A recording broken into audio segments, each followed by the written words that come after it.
Good afternoon, everybody. Very excited about this opportunity to discuss what the title insurance business, looks like during COVID and what it's going to look like coming out of COVID. So we have our head closers for New York and New Jersey, as well as Tricia, LuAnn, and Jimmy Coombs. So, Mike, let me ask you the most important question, which is, I've been on lockdown for the last 10 weeks. What's been going on with title? Have you guys been working, or have you guys been watching Netflix? No, it's really been nonstop. We were super concerned the end of March, listening to Governor Cuomo and in New Jersey, what we were going to be allowed to do, what we weren't going to be allowed to do. And, we appreciate all the support. The agents have been fantastic. The attorneys have been fantastic. The title reps have stayed very close to their clients and to the agents and to the buyers. And, we've had like all hands on deck, and Jimmy Coombs has been manning that ship. And we've had a strong few months, all things considered. We were off about 30% in both April and May. We're coming into June with a great head of steam, and we had an amazing first quarter. So it's my feeling that when the second quarter ends and it's July 1st, we'll be on par with where we were last year. All things considered, I would, that's an amazing feat. And we did it as a team. That's really how you kind of accomplish these things. In May closings, we measure our businesses, the title insurance business, by premiums. And last year in 2019, we did $303,000 in premium. And in May of 2020, we did $302,000 in premium. So it was basically on par with where we were last year. April was a little bit soft. I'm expecting June will be a little bit soft, and then it's really off to the races. And, we have a lot of activity. The first week of June, we're tremendously busy. So, Mike, tell me who we have on here. Who are the closers that we have on here who are going to be telling us a little bit about what's been going on with our closing processes, and where are they working? We have our top closers in both states. So we have Brian Hausman from New Jersey and Jessica Pinto for New York. And then again, we have Tricia and LuAnn and Jimmy Coombs that'll chime in a little bit. So why don't we kind of start up with Brian in New Jersey and seeing what he's seen over the last 10, 11 weeks and what he expects to see moving forward. Believe it or not, I think there was more of a disruption 12 years ago when we had the mortgage collapse in terms of business. To me, I haven't seen as much of a slowdown, not nearly as much as back then, where everything seemingly changed overnight when the economy collapsed. The things that are happening now, they're more, physical in nature, so to speak, when people come to closings. They're very concerned about distancing. Everyone should be wearing a mask. Obviously, I wear gloves. We're not reusing pens. I scrub down the tables and stuff like that. So I said yesterday that I have like a pharmacy in my car, basically, with all the medical equipment I have in there between masks and disinfectant wipes and all that kind of stuff. We've actually tweaked the way we're running so that basically to make the process as easy as possible for the buyers and hopefully the agents as well. One of the main things I think we've done that's a really big help is that since most of the branches are closed, the checks aren't being picked up there. So we've arranged a system where up in Nanuet, the checks are being directly deposited where the agent, because the agents aren't generally coming to the closing. So the checks are being directly deposited. The seller CD is being emailed up there along with it. So you don't have to worry about that. So the agents are going to get paid probably even quicker, believe it or not, than before, because you don't necessarily have to wait for a pickup day. It also helps because, if you use another title agency and you're not using us, there's been a delay with the mail on certain occasions, or checks aren't being sent, people are working from home, things are slipping through the cracks. This way you don't have to worry about it. The check will be, taken right up to accounting, it's printed right in Nanuet, and there's nothing else that you need to do. You don't need to call anyone, get in touch with anybody. So Brian, let me go back because that sounds like the end of the process. Let's kind of go back to the beginning of the process. You were talking about having the pharmacy in the car and cleaning down everything with pens. You work in New Jersey. Are the closings happening live? Are they happening remote? What is a closing in New Jersey like? And then Jessica, I want to hear how it's different in New York, because we've got a great group of agents who are on here who represent both New York and New Jersey. And I know that things are being done differently. So Brian, let me start with you. What is a closing like in New Jersey today? The closings now are in New Jersey. It's generally just me and the buyers at the closing. A lot of times the buyers' attorneys aren't even attending the closings. We're trying to keep the capacity low, basically, of anybody who's coming. So the agents aren't coming, no one from the mortgage company, they wouldn't normally come in New Jersey so much, but even the buyer's attorneys. So it's me and the buyers, which is, it can be, sometimes I think that the buyers can be a little, disconcerted by that, but I've been doing this a really long time. I know how to put buyers at ease and what to say and what not to say. That hasn't really been an issue with the closings. They've all gone smoothly. Sometimes we call the buyer's attorney on a Zoom once in a while, but mostly it's me and the buyers. The other thing is that, since the agents are coming, if there's issues that come up, we know how to get in touch with people and get it taken care of. It's not going to be a situation where, oh, I got another closing, I'm leaving, see you guys later. And there have been issues that have come up, especially walkthrough issues, because I guess this is out of my realm, but I guess doing the walkthrough is a little bit of an issue now too. Getting COs is an issue. So having me at the closing or someone at the closing is generally preferable because I know how to resolve these things. Plus, I'm going to take the time to resolve them. This isn't just another, closing on the schedule for me. I want to make sure, especially that all the RAN closings, go smoothly and actually close. So that's really the main thing. It's less people at the closing for me.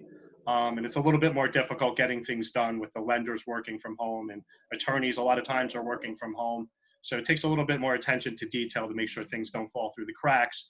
Essentially, the other day, just something real brief, they forgot to put third quarter taxes in the closing statement.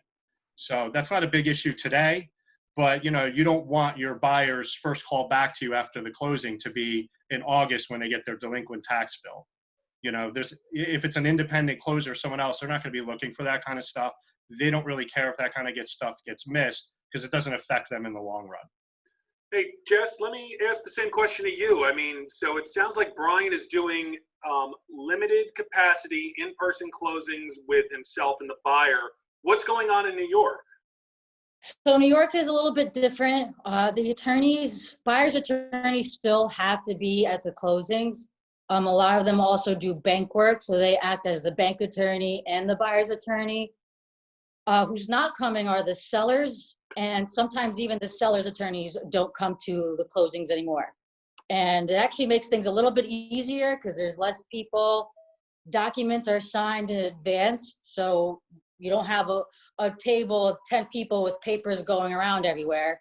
So it's less chaotic that way. But same thing, no more than 3 or 4 people in a room, hand sanitizer on the table, wiping down the tables with Clorox. If a seller's attorney does decide to come and there's multiple rooms, we try to split everybody up into different rooms. I've had some extreme situations where I couldn't even enter the building. There was a big sign on the front door and I had to ring the doorbell. They had to ask me who I was and they would only let one person in at a time. And then once you got into the table, the buyers came, the buyer's attorney came, they did their documents. And then once I needed to make copies of everything, they wouldn't even let me make copies and touch the machine. The people that were working there had to handle all of that. So some attorneys are taking it very, very seriously and taking it to the extreme. And then you have others that are just splitting people apart, but you could still make copies and all that.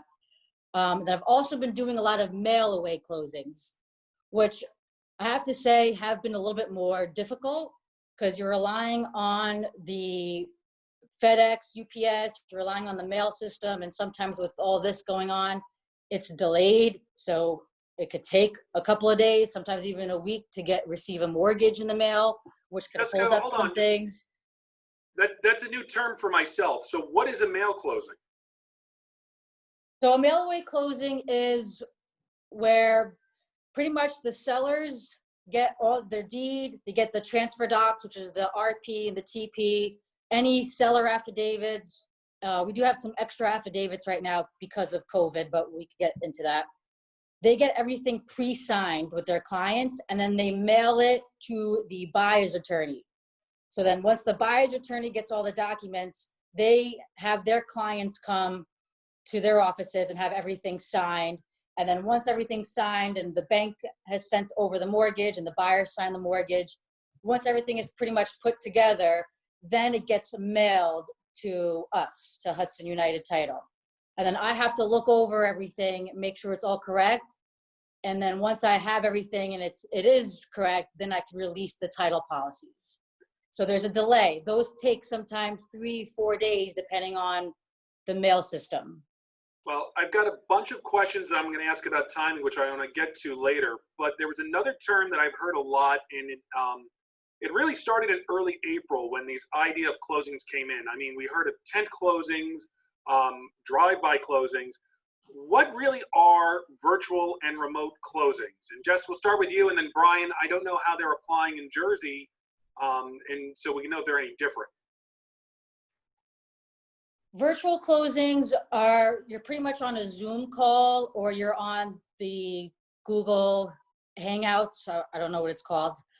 And I'm on the phone and then the clients are with the buyer's attorney at their office and we're literally on a video conference call. And the buyers actually have to show me their photo ID.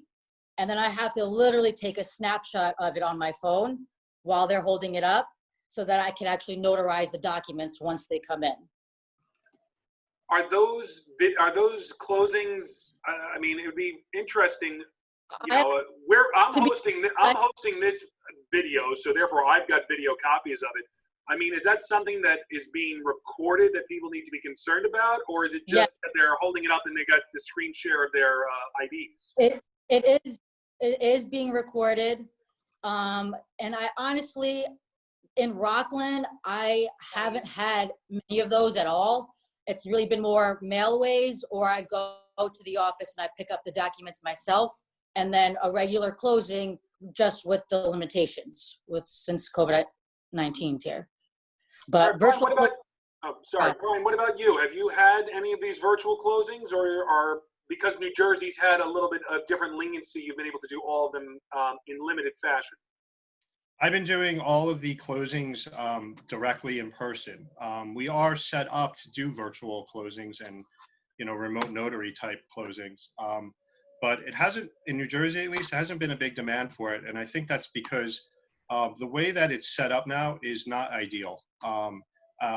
If this is going to be the future, like some people say, it is not going to be in this format, because the way it works now, it's not convenient really for anyone. And it's really, honestly, other than the buyers get to stay home, it's not very convenient for them, because they're pretty much alone with a big loan package in front of them that could be 120 pages, and they don't really know what they're looking at. I remember when I first started doing this many, many years ago, but basically the loan package is intimidating. You know what I mean? It's when you first get it and you see all these docs in front of you, you're like, I remember one time in the beginning that by accident I dropped the package and all the documents went everywhere, and I was like freaked out because I didn't know where anything went or what order it should be and that kind of thing. So when you send that to somebody who's never, a lot of times they're first-time home buyers especially, that hasn't seen a loan package, throwing them 100 docs and then having someone on a screen saying, all right, this is what you do, this is what you do, it's not an ideal experience. So I still think, unless there's somebody who has a very specific reason why they can't go out, and there are those people, senior citizens potentially, people who have immunocompromised, people that might be at risk, I really don't think most buyers want to close that way. We've had, very, very few requests for it. And also it's something that needs to be set up in advance. It's not something that we could say the day before closing, we're going to do this as a remote closing. We need to know, have some time out, because basically it's got to be, approved by the lender and all the other parties involved. And that takes a little bit of time. So we really haven't had a lot of demand for it at this point. And I personally, I don't think it is that much of a benefit. I think that I am concerned about COVID. I am very strict about making people wear masks. I always wear a mask. I wear gloves. I don't reuse pens. I'm very concerned about it. So I think that I can keep people fairly safe at a closing. And I think it's a better overall experience for someone, especially if they're a first-time home buyer. Hey, Adam, I just want to interject for 1 second and just let everybody know, it's what the landscape looked like in the 3rd and 4th week of March, right? Brian and Jessica were our front lines. You know, they were going out 2, 3, 4 times a day to closings to get our files closed, right? We were being told that our business was deemed essential and we were continuing to move forward. But both Brian and Jessica were going out and closing files and putting themselves in these positions. And it's remarkable what they've done and the amount of closings that they've done. You know, I think I spoke this morning on the call that we closed in May 156 files under COVID, right? So it's been amazing what our closers have done. Brian and Jessica leading that group. It's almost, you know, I can't even put into words how thankful we are that we've had the staff and the people that we have at Hudson United, really from the closers all the way up to Jimmy and everybody in between. So it's really been remarkable what we've all done over the last 10 or 11 weeks. So Brian and Jessica, thank you. Thanks, Mike. Appreciate it. Thank you. No, that's great to hear. And what I will tell you is that every part of our industry, whether it's in sales, whether it's in mortgage, whether it's in title, whether it's insurance, 10 weeks ago, everything changed. And there's an expression, adapt or perish. And one of the things that Hudson United has done to the highest of standards is adapt and adapt quickly. And the fact that, Mike, your entire team was able to seamlessly keep every client on track and get themselves closed in a timely manner, and not only timely, but in a healthy and in a safe environment, speaks volumes to what Hudson United's core beliefs are and the importance is that they believe in the services. So, I could speak for everyone who's on the call, everyone who's had a closing with Hudson United has been grateful. And again, to Brian and Jessica, you are the front line. Thank you. Let me ask you guys some other questions that are coming up. One of the issues that happens from time to time at a closing, things pop up, whether they pop up at a walkthrough, whether something wasn't processed right, whether C of O didn't process right. What's going on with C of Os in June 2020? So you want to check with me, you'll know if the township is doing their inspection. Some aren't, and they're issuing temporary ones. But then there's some attorneys that are doing CO escrows, where the seller's attorney generally is holding it a few $1,000s. So that way the CO is, obtained at some point, even if they've moved into the house already. Because at some point, all these townships are going to look back and they're going to want their COs, especially if they've suspended it, they're going to want to get paid to do their COs. So it may be important to have some money put off to the side. Number one is if you have to pay to actually get the CO. But number two, if there's an issue that prevents the CO being issued, that there's some money in escrow that could be used if something needs to be fixed or, redone or something like that. Brian, you said a couple of $1,000s. I mean, are we talking like 1, 2, or could we be talking about $10,000 and $15,000 depending on what the CO that is issued, the temporary CO that's issued is? Right. The most I've seen is $2,000. I don't think there's any seller's attorney, at least in New Jersey, that's gonna go for $10,000 or $15,000. That's a huge amount to hold. Basically, it's been 2,000, I think, is the most, maybe 3 on one, but that was the absolute most that I've seen held. And it hasn't been on every file; it's just been on a handful. But it's definitely something to think about because it's something that probably will need. Look, honestly, nobody knows. Maybe they'll just say, anyone who got a CO and is living there, we're just gonna, whatever at this point. But I don't think anybody knows, so it's better to be prepared on those certain townships where they aren't doing COs inspections at all at this point. Hey, Jessica, same to you. I mean, are you seeing attorneys holding escrow for temporary COs? Depending on the file, I haven't seen them too much, but the most was same thing as Brian said. The most I've seen was $2,000 hold in escrow. But every town is different here in New York. I've been seeing them coming in on files. I know some towns are stricter than others. Jimmy, if you want to pop in, you can. He'll know a bit more than I do. Yeah, Adam, we really didn't, we thought there would be a major disruption in some of the municipalities, but there really weren't. There was some hiccups, with Stony Point was down for a little bit. There was talk about Airmont and, Middletown up in Orange County. But, from my point of view here, I did not or wasn't privy to any files that had issues with municipals. Now, again, maybe if there was a violation turned out, there may have been an escrow that took place at closing, but I wasn't fielding too many emails or any emails or calls related to the municipal searches. So really, they were a little bit more delayed than maybe they were pre-COVID, but it really was, once the dust settled the first 2 weeks, and we figured out what county clerks are closed, what municipalities may or may not be closed, it kind of, it worked itself out, and we were able to obtain them. So, you know what, that leads me kind of to the next question that I had on the things that I was wondering about, and maybe, Jim, you'd be the best person to answer it, or, the closers would, which is, what's the difference with title searches? I mean, are we able to get them done in 12 minutes like we used to, or are they taking 12 weeks? So what's going on in the world of actually getting these title searches done? Well, again, amazingly, again, when the first 2 weeks were hectic, we had underwriters sending memos out, every 5 minutes for 2 weeks, because again, they didn't know what the ramifications were. Were the clerks going to shut down in totality? Were they going to be partially open? So in the main counties that we deal with, Orange, Rockland, and Westchester, we really haven't had much of a disruption. Orange, most of them are online, so you could go back. The standard is 40 years on a approved property, 60 on vacant land. That's the protocol you look at when you're doing a title search. And really, most of them have the records on the computers that go back that far. So we were able, to get these searches done. What we also did was we worked very closely in conjunction with the seller's attorneys in asking their clients for back titles in case any bumps in the road, were there and became apparent.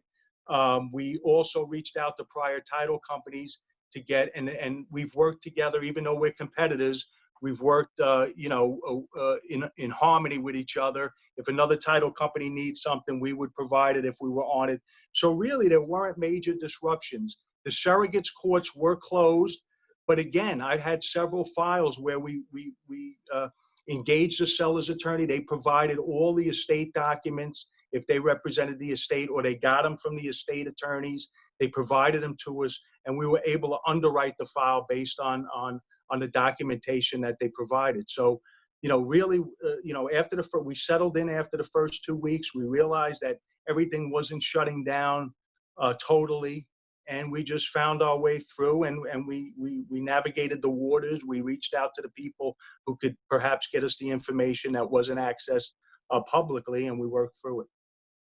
Adam, that's the one thing that I remember discussing in early April, just how everybody was so accommodative, whether it was another title insurance company that we compete with in Rockland or Westchester or down in New Jersey, and they had a survey or something that we needed to get our hands on, whether it was the underwriters we work with, whether it was Hudson United Mortgage or any of the banks or brokers, home inspectors, everybody that has a role in a real estate transaction, I just, had seen that they were extremely accommodative, over the last 10, 11 weeks in supporting each other, kind of moving through where we've been. So it's been a nice kind of experience to have everybody on the same side and pushing for each other. So this is going to lead me to looking forward. So that's what's kind of been going on the last, 8 to 10 weeks. And we're, glad that things are still moving and the business is liquid and that we're having closings. But going forward, we're hoping that, showings will start, transactions will start, and the business will get going. What can an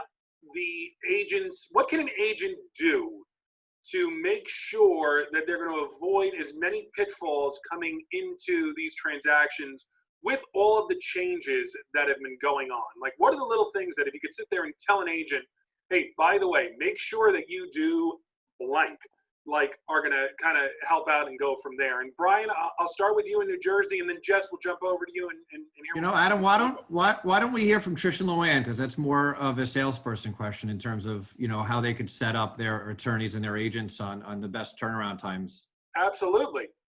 Hi guys. Thank you, Adam, for hosting, and thank you to everybody who's already spoken. As far as moving forward, I mean, as far as us from a sales perspective and the best way to move forward. I mean, for us, it's business as usual in terms of, how do you get to work with Hudson United Title? We have never asked. We don't want you to go out there and sell title. What we want you to do is have the best experience for your client. And, as most of you know who have worked with us, if you are recommending any of our, supportive attorneys, then title's not even a question. They'll be working with us. And anybody who's worked with us knows that when it's in-house, you guys have a lot more control over your transaction. You can email or call or text LuAnn and I think you guys know, any day or any night, and you hear right back from us. And we're able to help navigate through some of the challenges that go along. And of course, if you're working with Hudson Mortgage, that makes it even that much better because our companies, we work together. So the key for us in terms of, keeping it in-house and all the benefits that Brian spoke about, getting paid promptly, and the fact that Brian can actually troubleshoot directly at the table, those are all critical things. If you are not able to get your buyer to work with one of our preferred attorneys, it is now very common practice for agents to ask attorneys to use their title company. Years ago, an attorney would have told you to go, jump in a lake. Attorneys hear that on the daily from agents, kindly requesting that they use their title company. So again, that's become common practice. So if you're unable to get your buyers to one of our preferred attorneys, which you have lists for all of our individual offices that I recirculate routinely, then kindly ask the buyer's attorney in your first initial email to them when you send over the contract, and feel free to copy us, and we can do follow-up. If not, we're following up as always. And if you ever need any quotes or any present owner judgment and lien searches for any of your listings, a lot of you utilize us for that, and continue to do so. And thank you guys all so much. Adam, I just want to jump in there. That's going to be the biggest concern post-pandemic is the turnaround times, title policies, as we consolidate a spring market into 3 months, right? We're going to have people that are going into contract June, July, potentially August, and need to close by August, around the school year. And it's really as if clients are working with our attorneys, they have, they order title early.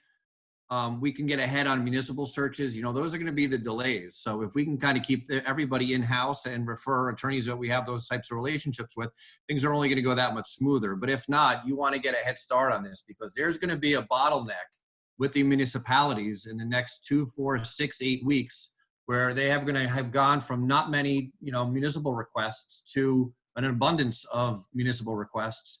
And just like take a Clarkstown or a Middletown, they don't hire extra people because the real estate market is going to spike for 3 months.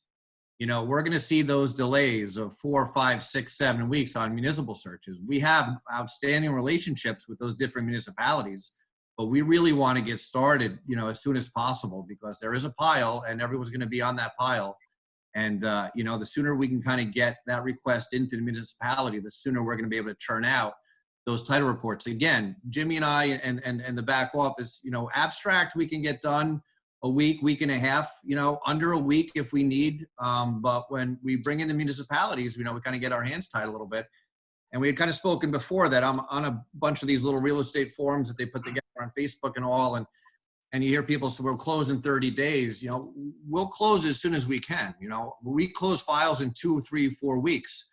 When there's going to be this rush, like we're seeing now in new business coming in, that's going to put a stress on the municipalities. And I can't claim something that their turnaround times are going to be X. They're outside, they're a partner of ours, but we can only do what we can do as best we can do it. So the sooner we get everybody involved, the sooner we can kind of get these title reports out.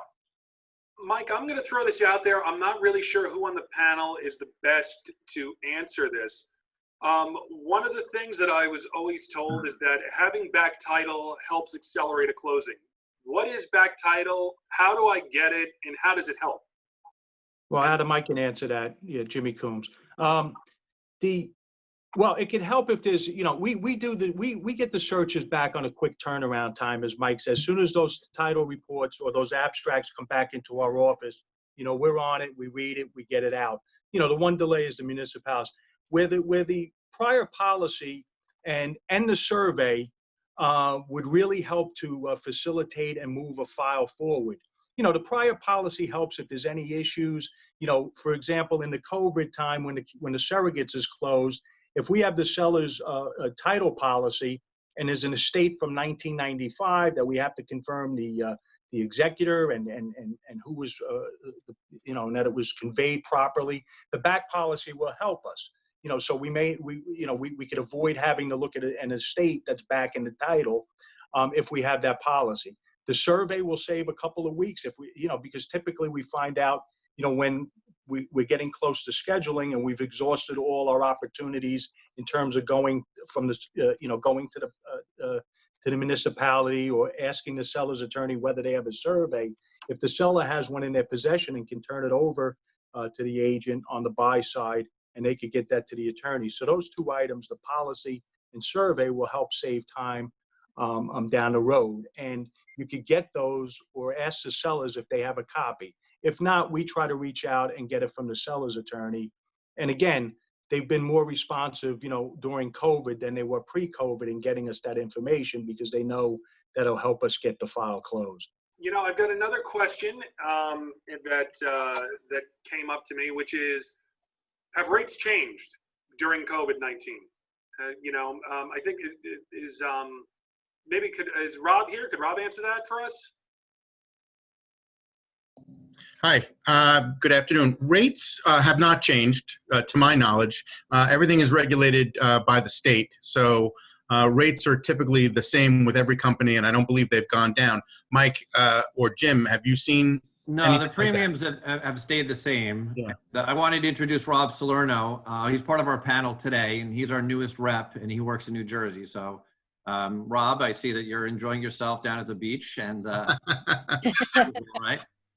Maybe you could speak a little bit about, you came over from Weikert right around the first of the year. What has it been like working with agents and the managers and trying to grow a business, mid-pandemic? How are you staying in touch with everybody? What's a consistent question that you're hearing from maybe some clientele that you could speak to?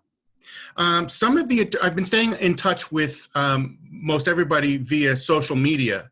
A lot of agents, if they're going to be posting a new listing they have, I'll repost it. I have no problems promoting anybody that I'm friends with on Facebook that has listings or just did a sale. So I've been staying in touch with most of the attorneys similarly. I'm just reaching out. We're doing a CE class for the attorneys next week. Sent out 10 emails and 4 of them already signed up. And these are attorneys that, I'm hopeful to start getting more routine business with. Awesome.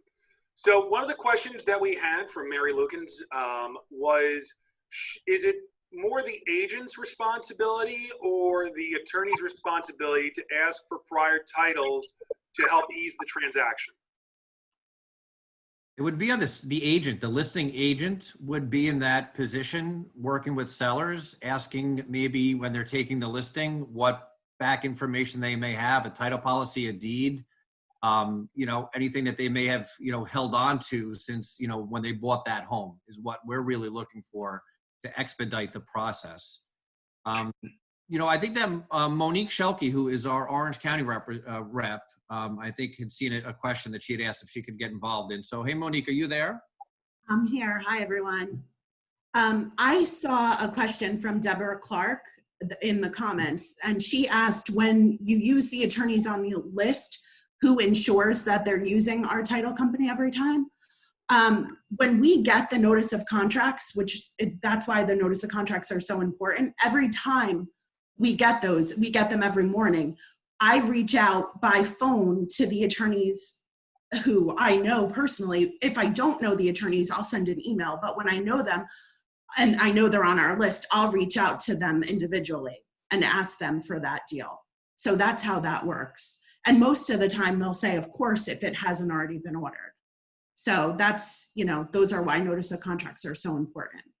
So, I mean, the agents can also, when they see a deal, like if there's an agent in your office and they see that they are putting a deal together, they're using our attorney, they can always feel free to give us a heads up too, and we can ask for it in advance.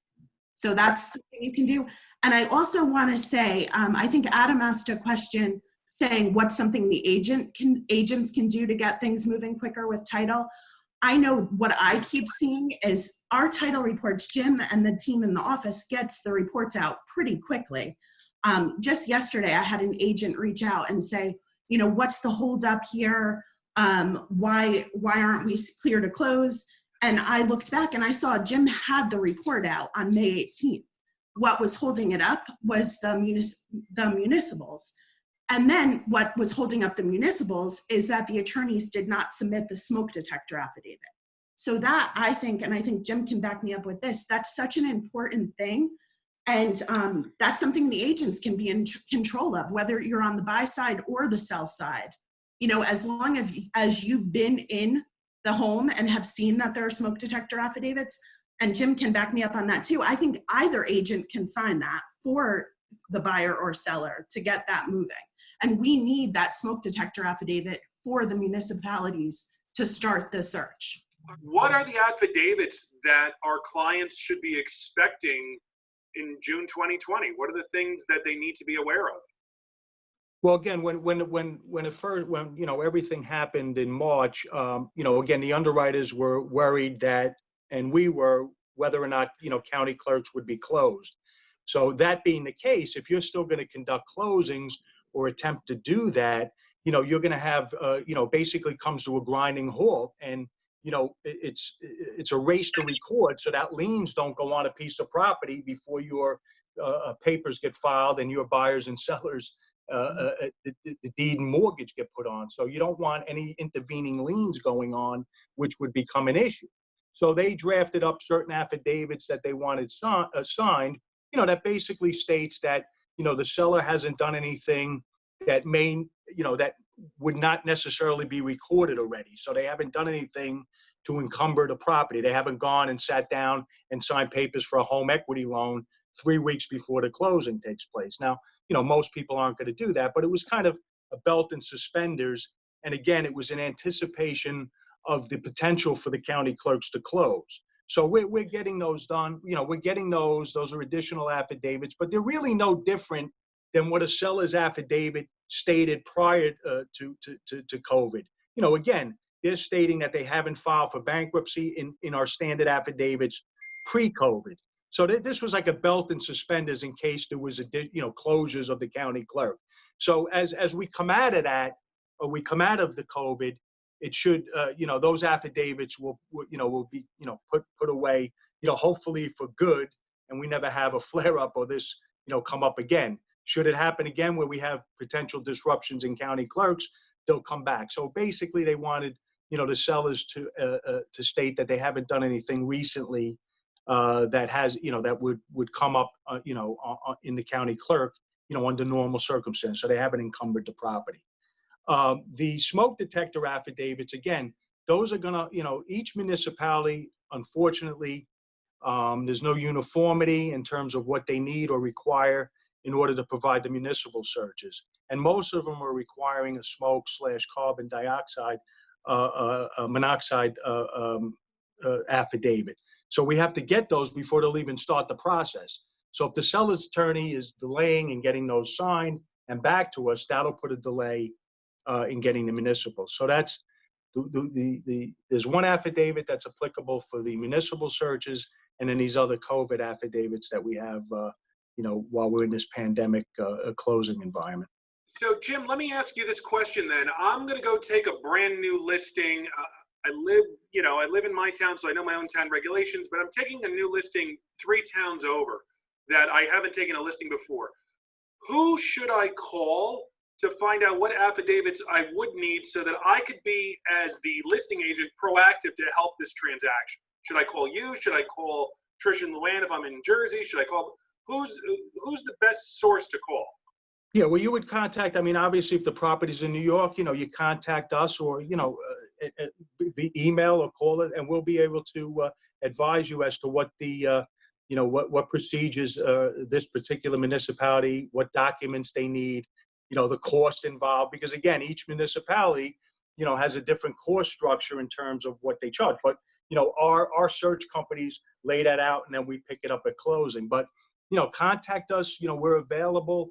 Rita is an expert on, she tracks the files, she tracks the municipals, she tracks the affidavits that need to get to the municipalities. So certainly don't hesitate in reaching out to, our office directly, and we'll advise you as to what's required in that particular town, village, or municipality. Awesome. The one thing I'd like to ask is I'd like to kind of throw it back to just our closers. And then if anyone else has any questions, please, again, put them in the chat room and I'll try to get them asked. Guys, what do you see? I mean, Brian, you lightly talked about that, you saw that the virtual was a little bit more difficult.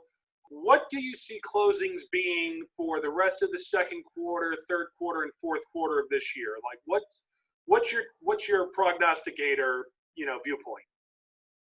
I mean, it's pretty difficult to tell right now, to be honest with you. I think for now, I think things are going to loosen up probably over the summer to a certain extent in terms of where more people are going to want to attend closings again, which probably isn't the best idea.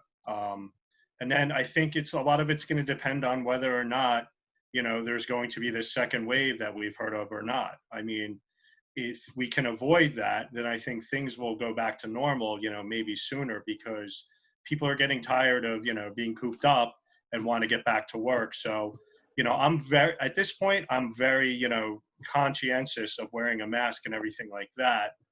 But and having limited people at the closings, I just wonder how much, I wonder if there's going to come a time where that's not feasible anymore. And we're going to have to allow certain people to come as long as there's enough room and they're wearing masks and so forth. Like I said, at this point, I am very still in the mindset that we're better off having as little people as possible. But I know that there's other people who feel differently about this whole thing. So I don't know when that's going to converge at some point. So I think that probably over the next few months, especially over the summer, where there probably won't be as many people getting sick, that things will feel looser and more back to normal. But then there may be a snapback in the late fall, winter, as the flu takes, a lot of people are not going to know what they have if they get the flu. That's going to be one of the issues too. People could just have a normal cold or flu in the winter. They don't know what they have.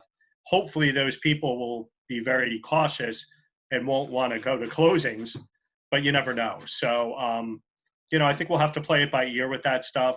I think the title stuff will get easier in terms of getting things done, because I think that the governments are going to go back to normal as close to as possible anyway, with things getting more done at a normal pace. I think that the lenders, we're having issues with the lenders now, which generally doesn't affect the agents, but affects the closing. I think that, except for Hudson United, of course, we don't have any problems with them. But with some of the lenders where people are working from home, very difficult to get in touch with them. For some reason, when they work at home, it takes longer to get things done. I don't know if that's because they're watching like Maury Povich on TV when they should be working. But for some reason, with lenders working from home, it's been an issue. I think that that's going to continue. I think most businesses where they can have people work from home will. So I think to a certain extent, we're going to be dealing with this until there's probably some type of vaccine or cure. But some of it probably will loosen up to a certain extent, I think, in the near future.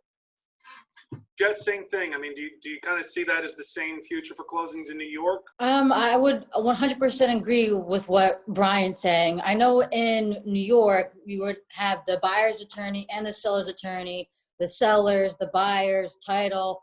But there's a lot more people involved in a closing in New York.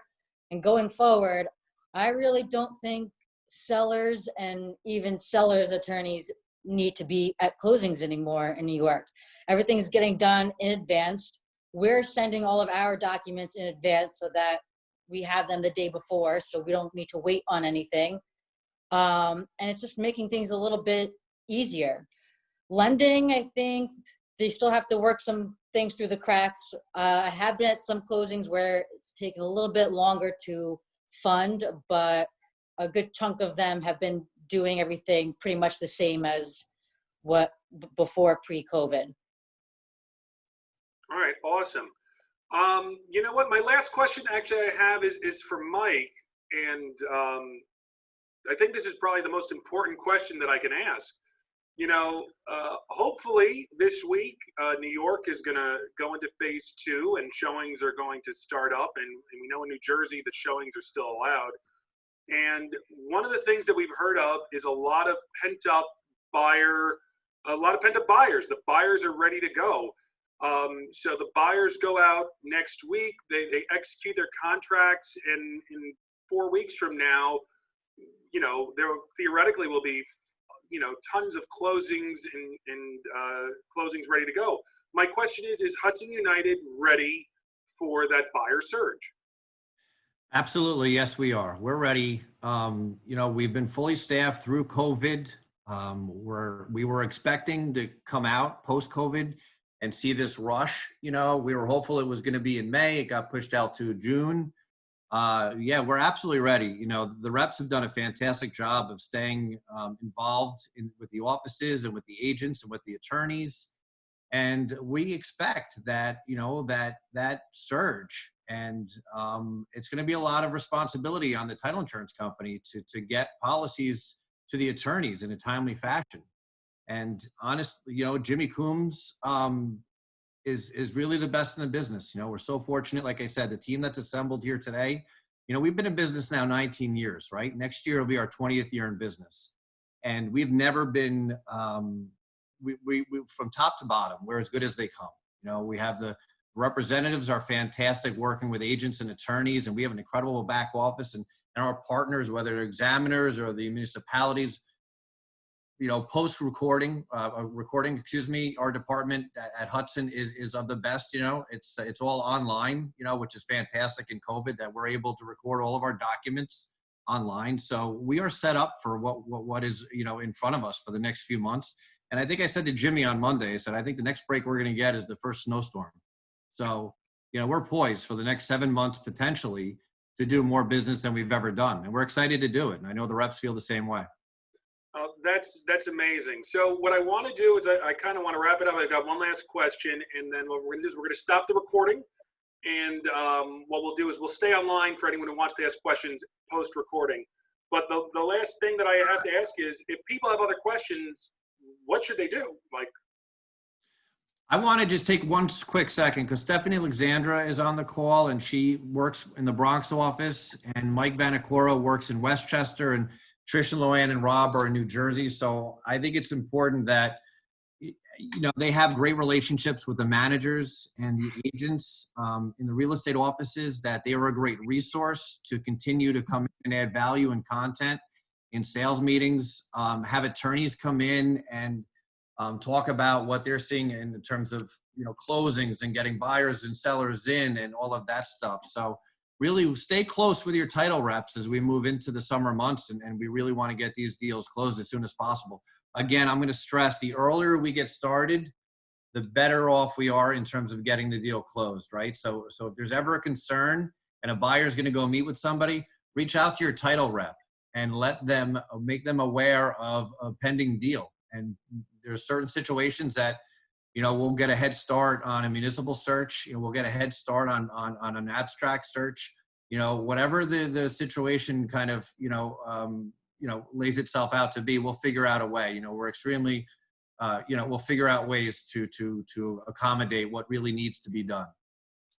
That's amazing. Mike, what I will tell you is the chat room has been completely filled with people giving kudos to you and to Jim and to your entire team for all the hard work that they've done, especially in what was probably the most uncertain, hopefully, that we will ever see in any of our lifetimes. So I will pass on their gratitude to you and your team.